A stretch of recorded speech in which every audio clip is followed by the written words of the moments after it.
빛을 전한 사람들 2권 제13장 우상숭배에 빠진 이스라엘.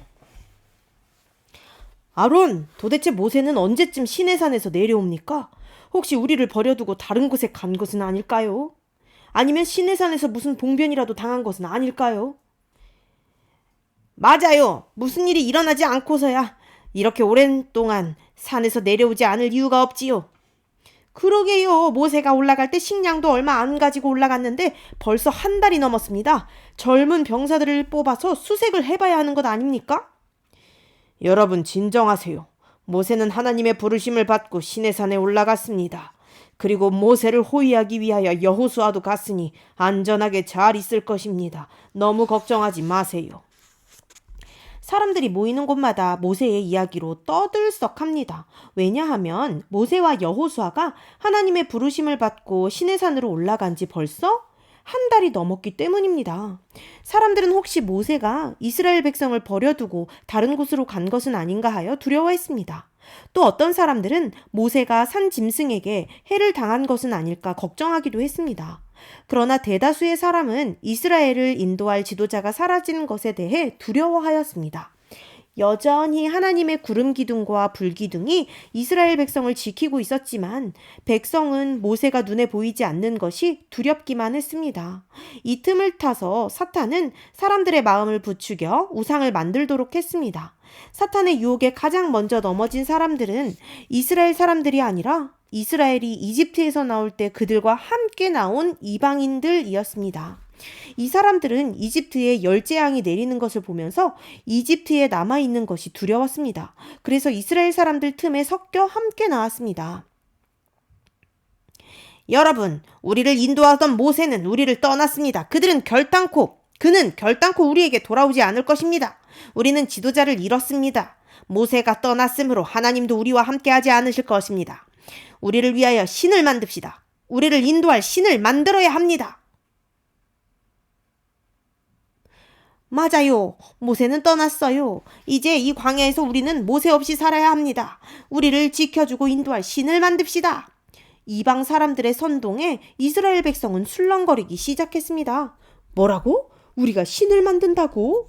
그게 무슨 소리야? 우리가 어떻게 신을 만들어? 우리는 하나님을 믿는 백성인데 무슨 말도 안 되는 소리야? 맞아요. 얼마 전에 하나님께서는 모세를 통해 우리에게 십계명을 주셨어요. 거기에는 분명 우리를 위하여 신을 만들지도 말고 섬기지도 말라고 했어요. 에이, 다 필요 없어. 그런 게 무슨 소용이람. 그것은 모세가 있을 때에 있던 일이고 이제는 모세도 없는데 그게 무슨 소용이야? 지금 우리에게 가장 필요한 것은 눈에 보이는 신이란 말이야. 아론은 이 모습을 멀리서 지켜보았습니다. 사람들이 술렁거리는 모습이 너무 걱정스러웠습니다. 아론은 깊은 한숨을 쉬며 장막 안으로 들어왔습니다. 약간의 시간이 흐르고 몇몇 젊은 사람이 아론의 장막을 찾아왔습니다. 그 사람들의 얼굴은 불그락 푸르락했습니다. 한바탕 싸우고 온 듯 해 보였습니다. 아론, 이 사태를 어떻게 할 겁니까? 모세가 없으면 당신이 결단을 내려야 하지 않겠습니까? 우리를 인도할 신을 만들어 주십시오. 만약 우리를 위하여 신을 만들어주지 않는다면 폭동이 일어날 것입니다. 아론은 그 상황이 두려워 아무 말도 하지 못했습니다. 젊은이들이 오랫동안 아론을 상대로 이야기를 하다 각자의 장막으로 돌아갔습니다. 저녁이 되었습니다. 큰일입니다. 어떻게 하면 좋겠습니까? 백성이 하나님을 버리고 우상을 만들려고 합니다. 모세가 하루빨리 돌아와야 할 텐데 돌아올 기미가 보이지 않습니다. 그러게 말입니다. 너무 걱정스럽습니다. 얼마 전까지만 해도 하나님의 계명을 잘 지키겠다고 서약한 백성이 아닙니까? 그런데 모세가 보이지 않는다고 이렇게 바뀔 수 있단 말입니까? 저는 젊은 사람들이 두렵습니다. 그들이 정말로 폭동이라도 일으키려 한다면 어떡합니까? 우리는 그들을 막을 힘이 없습니다. 아론, 그래도 우상은 안 됩니다. 우상 숭배만은 절대로 막아야 합니다. 지금도 하나님의 구름 기둥과 불 기둥이 우리를 지켜주고 있습니다. 매일 새벽 하나님께서 우리를 위해 만나를 내려주십니다. 하나님께서는 물도 없는 이 광야에서 우리를 위하여 샘이 솟아나게 하셨습니다. 그런데 우상 숭배라니요. 말도 안 됩니다. 압니다. 알아요. 너무 저도 너무 잘 알고 있습니다. 하지만 만약 폭동이라도 일어난다면 그때에는 걷잡을 수 없는 일이 일어날 것만 같습니다. 아론과 훌은 밤새도록 기도했습니다. 다음 날이 되었습니다. 여전히 모세는 산에서 내려올 기미가 보이지 않았습니다. 한 무리의 젊은이가 또 아론의 장막으로 찾아와 오랜 시간 동안 아론을 괴롭혔습니다. 아론은 정말 죽을 것만 같았습니다. 그렇게 일주일이 지나갔습니다. 아론은 그 기간 동안 백성에게 매일 시달려야만 했습니다. 여러분, 아론이 중대한 발표를 한답니다. 모두 중앙광장으로 모여주세요. 사람들이 벌떼처럼 중앙광장으로 모여들었습니다. 아론은 힘없는 모습으로 백성 앞에 섰습니다. 그리고 우상을 만드는 것을 허락했습니다. 그리고 우상을 만드는 백성은 환호를 질렀습니다. 백성은 새로운 신을 만들기 위해 금을 모았습니다. 우리에게 필요한 신은 어떤 신일까요? 글쎄요, 우리가 이집트에 살았을 때에 많은 사람이 집집마다 황금으로 송아지를 만들고 그것들에게 절하는 것을 보았습니다. 우리도 황금으로 된 송아지를 만드는 것이 어떨까요? 아하, 그거 좋은 생각입니다. 저도 황금으로 된 송아지를 여러 번 보았습니다. 그런데 그 신의 이름이 무엇이요? 아마도 아피스였던 것 같습니다. 맞아요, 아피스가 맞아요. 우리 모두 아피스 신을 섬깁시다. 장인들은 백성이 모아놓은 금을 녹여 아피스 신을 만들었습니다. 장인들의 노력으로 황금으로 만든 거대한 송아지 형상의 아피스 신이 모습을 나타내었습니다. 그곳에 모인 사람 모두 아피스 신 앞에 무릎을 꿇고 엎드렸습니다. 일찍이 이집트에서 우상 숭배를 해왔던 이방인들이 나서서 아피스 신 주위를 돌며 춤을 추었습니다. 그리고 손을 들어 아피스 신을 찬양했습니다. 그러자 많은 이스라엘 백성도 그들을 따라 우상 숭배에 가담했습니다. 한편 모세는 시내산 위에서 하나님과 대화를 나누고 있었습니다. 오랜 시간 동안 모세는 하나님과 율법에 대해서 그리고 이스라엘을 위한 하나님의 계획에 대해 이야기를 나누었습니다. 그러다 하나님은 이스라엘 백성이 우상 숭배에 빠진 것을 모세에게 알려주셨습니다. 하나님께서는 너는 내려가라. 너가 이집트 땅에서 인도하여 낸 내 백성이 부패하였도다. 그들이 내가 그들에게 명한 길을 속히 떠나 자기를 위하여 송아지를 부어 만들고 그것을 숭배하였다고 말씀하셨습니다. 모세는 깜짝 놀랐습니다. 그리고 하나님께서 친히 새겨주신 십계명판을 들고 여호수아와 함께 서둘러 산을 내려갔습니다. 밤이 되었습니다. 하나님께서 모세에게 말씀하셨습니다. 모세야, 나는 이스라엘 백성에게 실망하였다. 이제 그들도 이집트가 그랬던 것처럼 이 광야에서 나의 심판을 받게 될 것이다. 그러나 너와 내 가족 그리고 나를 섬기는 백성은 구원을 받을 것이다. 하나님, 무슨 말씀이십니까? 이스라엘 백성을 심판하시다니요. 그들을 이 광야에서 죽게 하실 생각이십니까? 제발 이스라엘 백성을 용서해 주십시오. 그들을 구원하여 주십시오.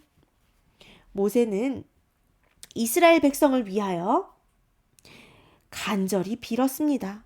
3일 후 드디어 모세는 이스라엘 진영에 도착했습니다. 백성은 모세가 온 것도 모른 채 날마다 아피스 신 앞에 나와 제사를 드렸습니다. 이 광경을 본 모세는 너무 화가 나서 손에 들고 있던 십계명판을 내동댕이 쳤습니다. 꽝! 꽝! 돌판이 깨지는 소리가 울려 퍼졌습니다. 백성은 깜짝 놀라 소리가 들리는 방향을 쳐다보았습니다. 거기에는 머리 끝까지 화가 난 모세가 서 있었습니다. 이게 어찌 된 일입니까? 어찌하여 여러분은 황금으로 송아지를 만들어 우상 숭배를 하고 있습니까? 어찌하여 여러분은 이집트에서 인도하여 낸 하나님을 저버리고 있지도 않은 송아지의 형상의 신을 만들어 섬기고 있는 것입니까? 모세는 송아지를 들어 불 속에 휙 집어 던졌습니다. 금송아지는 불 속에서 타서 녹아내렸습니다. 모세는 우상 숭배에 가담한 사람들과 여전히 하나님을 믿는 백성을 구별하였습니다. 모세는 아론을 쳐다보았습니다. 아론, 당신은 어찌하여 백성이 우상 숭배에 빠지도록 방치하였습니까? 그러자 아론은 변명했습니다. 백성이 금을 모아왔길래 그것을 불에 던졌더니 금송아지가 나왔습니다. 네?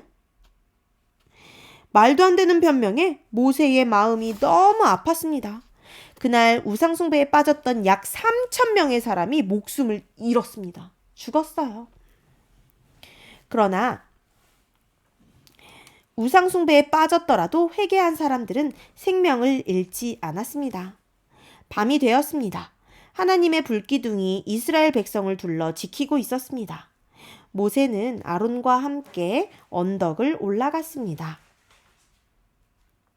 아론의 마음은 매우 무거웠습니다. 모세는 아론을 꼭 안아주었습니다. 하나님께서 형님의 모든 죄를 용서해 주셨습니다. 하나님은 저와 함께 형님을 부르셨습니다. 이번 사건을 계기로 하나님께 더욱 충성하는 믿음을 보여주세요.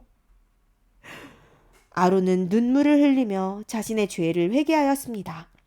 모세는 하나님께 아론을 위하여 기도했습니다. 그날 이후 이스라엘 진영에는 전염병이 돌았습니다. 이 전염병으로 인해 많은 사람이 목숨을 잃었습니다. 이스라엘 백성은 자신들의 잘못된 선택이 얼마나 큰 결과를 가져왔는지를 경험하였습니다. 온 백성이 나와 무릎을 꿇고 하나님께 죄를 고백하며 회개하였습니다. 며칠 후 모세는 다시 하나님의 부름을 받고 시내산에 올랐습니다. 모세는 하나님께 엎드렸습니다. 그리고 이스라엘 백성의 죄를 용서해 주시고 다시 그들을 하나님의 백성으로 삼아달라고 간구하였습니다. 하나님께서는 모세의 기도를 들어주셨고 그 증거로 다시 십계명을 돌판에 새겨 주었습니다. 모세는 40일 동안 시내산에서 하나님과 대화를 하며 보냈습니다. 하나님과 오랜 시간 교제하였기 때문에 모세의 얼굴은 하나님의 임재의 영광을 반사했습니다. 모세가 산을 내려올 때에 백성은 모세의 얼굴에서 나는 빛이 두려워서 고개를 떨구었습니다. 모세는 수건으로 자신의 얼굴을 가렸습니다. 그리고 하나님께서 이스라엘에게 전할 기별을 선포하였습니다.